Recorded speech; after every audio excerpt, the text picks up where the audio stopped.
abnormal. Experts are warning that if the current trend continues... Meine Arbeit für richtig hältst. Ob du glaubst, dass ich fleißig gewesen bin, dass ich gesetzt habe, dass ich anständig meine Zeit verwendet habe im Dienste meines Volkes. Gib du jetzt deine Stimme ab, wenn ja!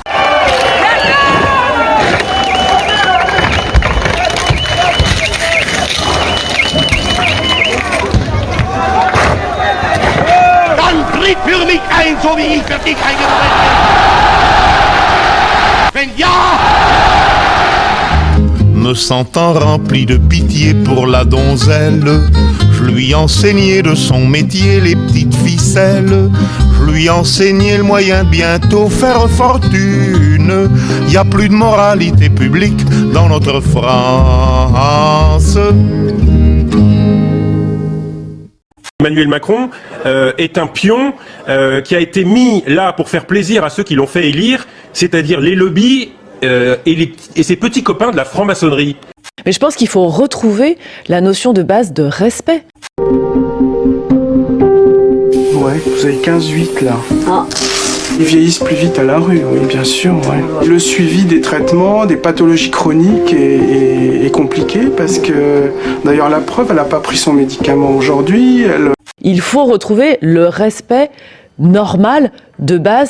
Pourquoi le gouvernement entame-t-il une réforme d'uniformisation des retraites alors que les Français n'ont rien demandé et que cette réforme sera sans doute pour le pire? C'est vrai ça, non? Pourquoi cette réforme et pourquoi maintenant? Eh bien la réponse se trouve dans un document que l'on appelle communément les GOP, les grandes orientations des politiques économiques, et que voici. Comme tu le vois, il est estampillé Commission européenne, et là, je vous ai pris la version 2019-2020. Alors, qu'est-ce qu'on peut y lire? Recommande que la France s'attache en 2019-2020, attention, ça va être important, à réformer le système de retraite pour uniformiser progressivement les règles des différents régimes de retraite. Ce que le gouvernement est en train de faire actuellement. Et ce compte quoi?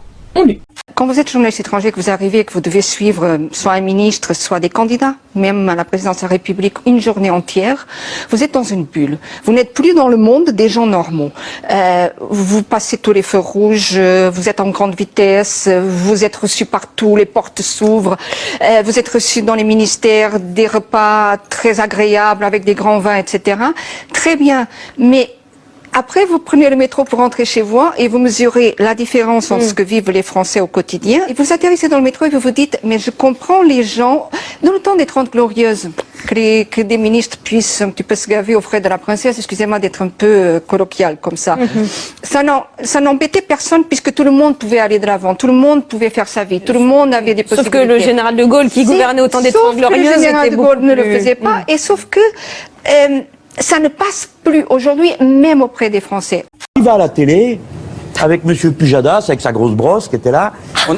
Les salariés les plus aisés, on les incite tout doucement, habilement, à aller vers des pensions privées pour favoriser le système des assurances, pour continuer à être dans cette logique libérale. On est prêt à faire perdre de l'argent à l'État pour favoriser justement tous les fonds de pension, etc. et les compagnies d'assurance. Donc c'est une volonté, une sorte de volonté c'est purement politique. de vision économique, de favoriser la capitalisation? Ça n'est que ça? Sophie. Il y a une thèse que vous connaissez sûrement tous qui dit que entre le complot et la connerie, il faut souvent favoriser la connerie.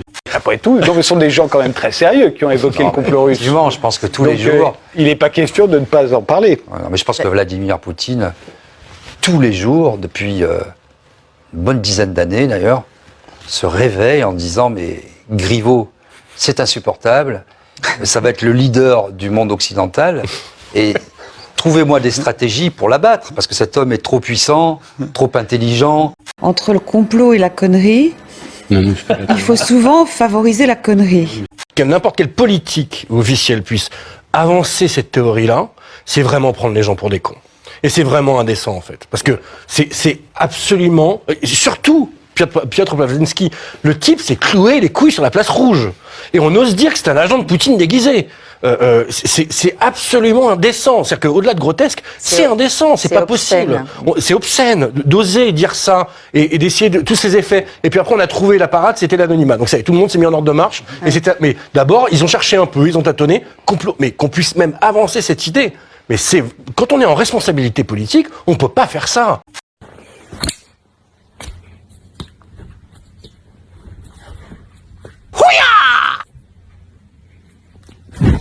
Défendre aujourd'hui la réforme des retraites, encore une fois 2 ans de préparation, et on découvre des petits pétards dans tous les coins, tout ça fait vraiment fumiste. Il se trouve que quand on est initié, on prononce un serment, et que ce serment concerne essentiellement 2 choses, c'est le secret et la solidarité. Pour ce qui concerne le secret, eh bien on promet de ne pas révéler les travaux en loge, ce que je trouve très bien, et de ne pas révéler qui est franc-maçon. Et là, sur le secret d'appartenance, il y a un vrai problème. C'est que, par exemple, je prends un exemple simple, quand un magistrat est franc-maçon, que le prévenu est franc-maçon, et que son avocat est franc-maçon, éventuellement l'expert judiciaire aussi, ça peut poser un problème.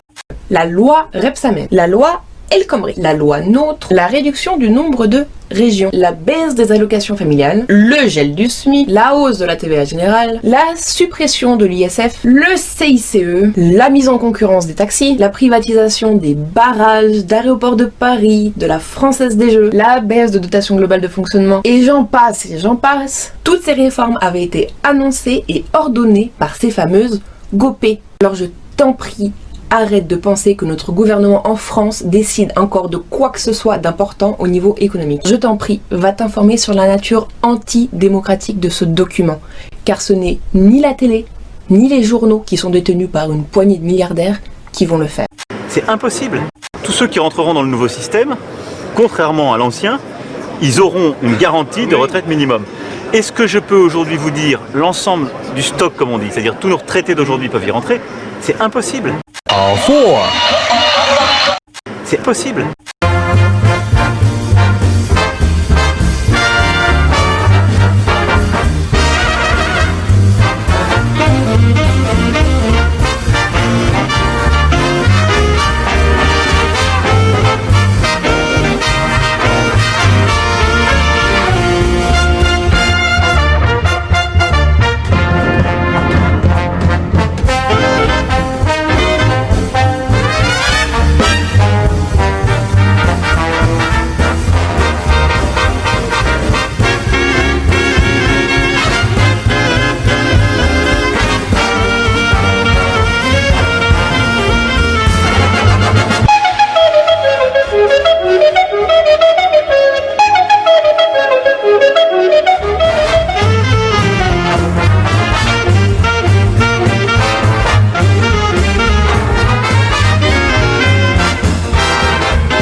C'est pas de la démocratie non plus, hein. J'espère que ça passera pas en 49.3. Vous êtes en train de nous dire que finalement le 49.3 est détourné de son utilisation, de sa vocation première. Moi je dirais plutôt que c'est comme prendre une canne à pêche pour aller à la chasse ou prendre un fusil pour aller à la pêche. Il faut chercher pourquoi on utilise cet outil-là plutôt que l'autre. C'est-à-dire que le gouvernement peut demain matin dire je mets en œuvre le 44.3, plus de discussion, vote. Et pourquoi ne le ferait-il pas dans ce cas? Parce qu'il a peut-être un problème de vote. Peut-être parce qu'il a envie d'agiter tous les médias, vous, moi, autour du 49.3. Disons, on ne veut pas du 49.3. Je ne sais pas si vous avez entendu ce qu'a dit à l'instant Dominique Rousseau sur ce plateau, qui dit finalement il y aura sans doute plus de débats s'il y a un 49.3 que s'il n'y en avait pas.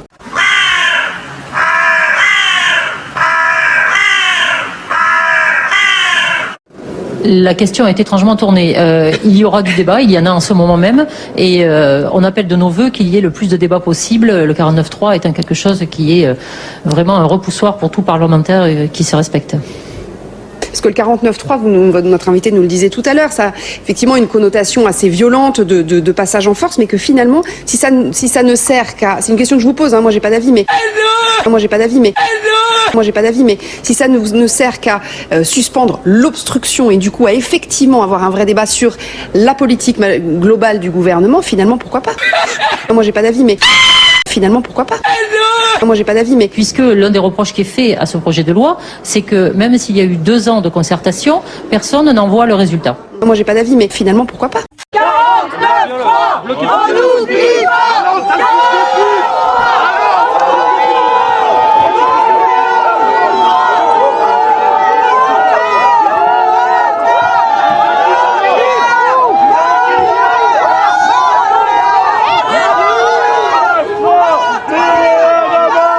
Pas sûr que ma grand-mère soit absolument bouleversée par le 49.3. Ferme ta gueule, salope, va te faire enculer.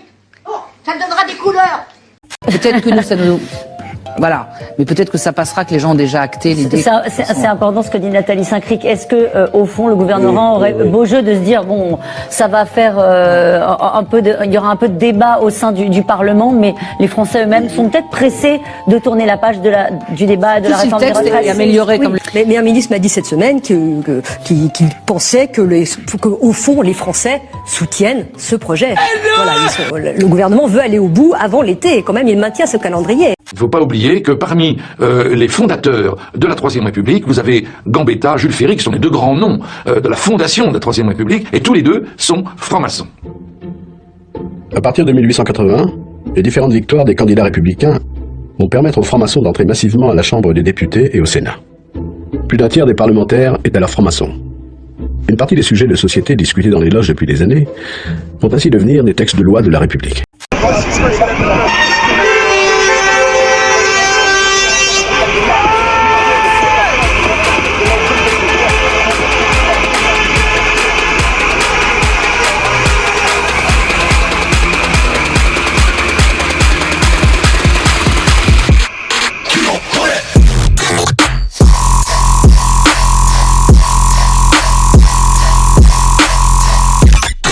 Le pouvoir d'achat, c'est un peu comme la météo. Il y a les températures et le ressenti. Disons que la vie augmente, on se rend compte. Le pain, le courant, au marché, on voit que les prix d'une année sur l'autre augmentent un petit peu. Les timbres, l'électricité, enfin bon, tout ce dont on a besoin. N'importe quoi. N'importe quoi. Vous obéissez à des sortes comme ça. À quoi ça sert? À quoi ça sert de faire ça là? Ah ouais? C'est du n'importe quoi là. En plus, il peut plus manger des frites à Lille. Il n'a plus le droit de manger des frites? Non mais on n'a plus le droit de manger maintenant. J'étais en délit de restauration de frites. Bonjour, Marie-Laure Harel, je suis la candidate du MoDem, de l'UDI et de l'UMP à la mairie du 3e arrondissement. Je vous propose de me suivre à travers une petite balade dans le 3e. Je déteste faire du vélo. Je vais vous emmener juste à côté, au quartier de l'Horloge, toujours à l'ouest du 3e arrondissement. Je n'ai pas envie d'aller bosser en vélo le matin. On comprend tout un panel d'activités pour les enfants. Et parmi les choses que j'entends organiser, il y aura au carreau du Temple des jeux sportifs et culturels. Je déteste faire du vélo. Et la deuxième chose que je me permettrai d'ajouter, c'est davantage d'animation. Je n'ai pas envie d'aller bosser en vélo le matin.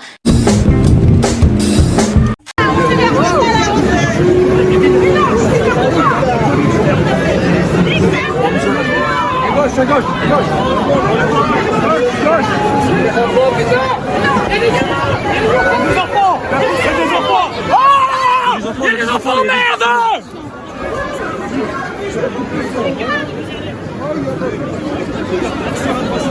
Allez les gars, écartez!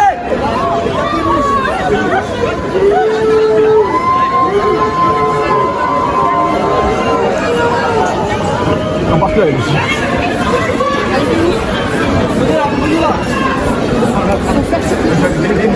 C'est calme, c'est calme. Touche pas! Attrape-la, le tir! Touche pas! Touche pas!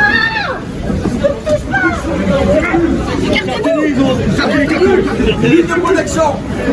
On fait une bulle.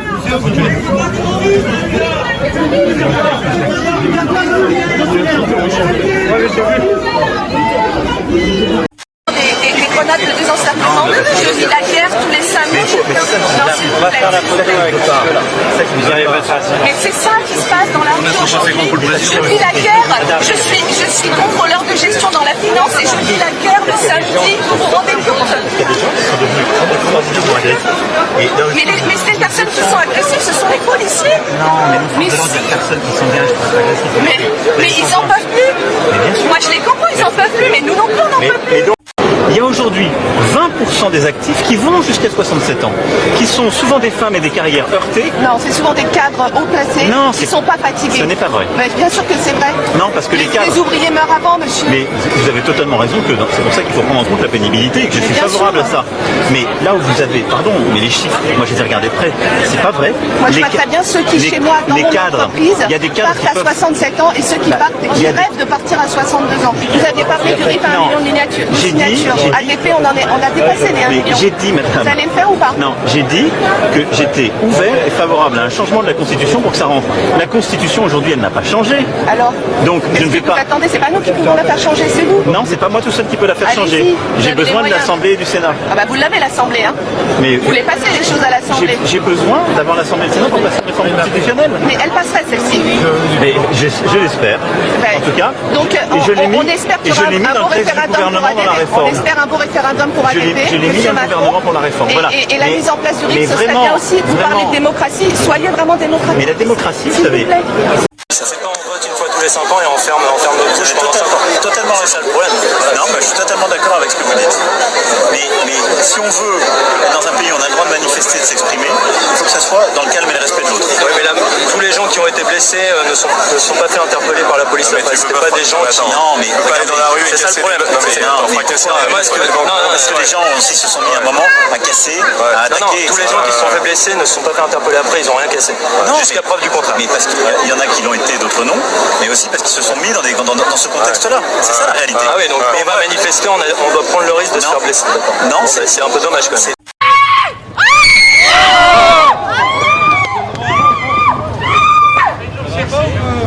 Ça va pas? Ça va pas ou quoi? Ça va pas? Pas agresser une dame, ça va pas ou quoi? Croyez-vous, monsieur? Il parle de con. C'est mieux. Vous avez pas le droit de taper une dame. Mais enfin, malade le mec ou quoi?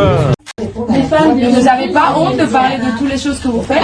Vous n'avez pas honte de vous mettre aux côtés des femmes, alors que c'est votre gouvernement qui met une réforme des retraites qui va encore plus régulariser les femmes. Vous n'avez pas honte. Vous n'avez pas honte de dire que vous êtes contre les violences faites aux femmes, alors que vous tabassez les femmes dans la rue quand les hautes se mobilisent. Vous n'avez pas honte d'avoir tabassé Irène, qui est une femme gréviste, qui est en grève depuis 43 jours pour défendre notre avenir, pour défendre l'avenir de toutes les femmes. Je vous dis une seule chose, mademoiselle Schiappa, une seule chose. Avec vous, l'égalité ne sera jamais possible. Les violences contre les femmes vont s'aggraver.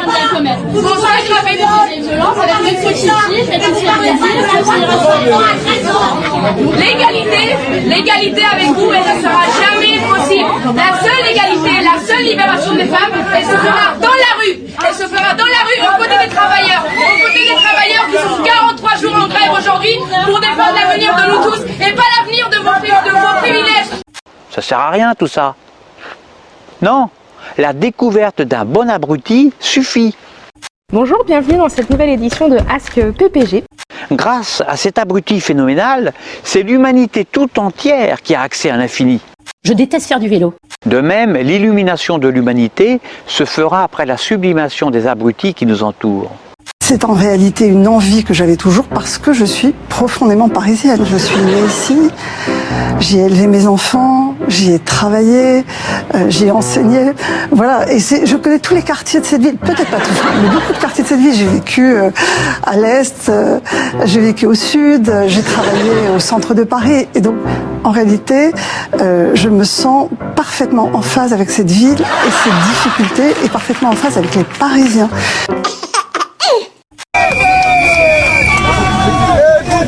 En colère, égouché, en colère, égouché, en colère, égouché, en colère, égouché, en colère, égouché, en colère, égouché, en colère, égouché, en colère, égouché, en colère.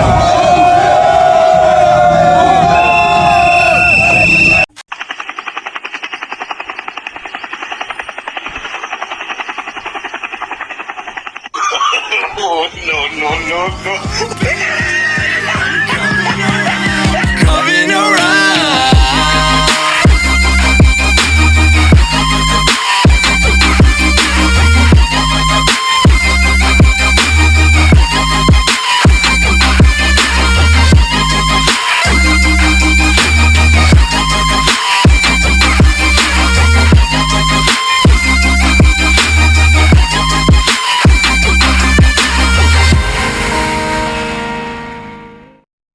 Les francs-maçons cherchent aussi à revenir dans le jeu politique.